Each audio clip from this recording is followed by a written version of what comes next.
Good morning students, myself UK Singh, science teacher at ISL Monidi Dhanbad. Okay, today we will start with a new chapter, that is chapter 8, cell structure and function of class 8. So what actually is a cell? So you can say cell is a structural and functional unit of life. That means any organism that has got life in it will be made up of cells, similarly as atoms constitute of non-living substances. Okay, any organism like plant, animals, unicellular, multicellular, all will consist of cells. Okay, now let us look upon the discovery of cell. How cell was discovered? The cell was discovered in the year 1665 by Robert Hooke. Okay, by a simple magnifying device, although it cannot be termed as a microscope. Okay, it can be termed as a simple microscope. Okay, so actually it was a plant cell. Okay, it was a plant cell obtained from the cork. It was a cork.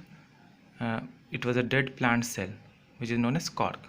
Okay, however, the plant cell was dead. Later on, another scientist called A.V. Leeuwenhoek discovered first living cell.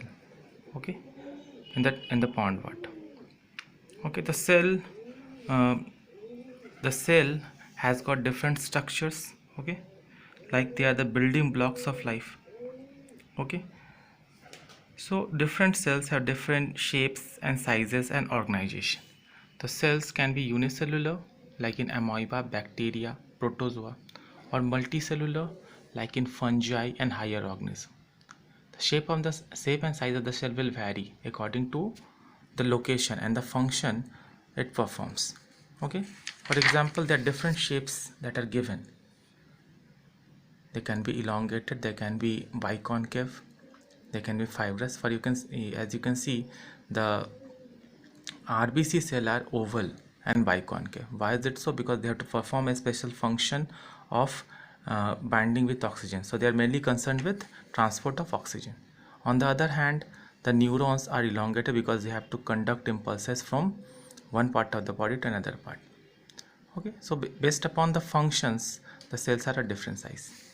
Okay, the size of the cell may vary.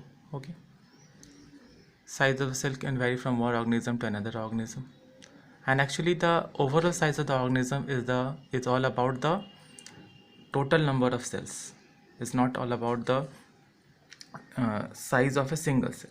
Okay, so if always remember one thing, that if elephant is bigger than suppose that a cat, that doesn't mean the elephant has got larger cell. It simply means that elephant has got more cells than cat.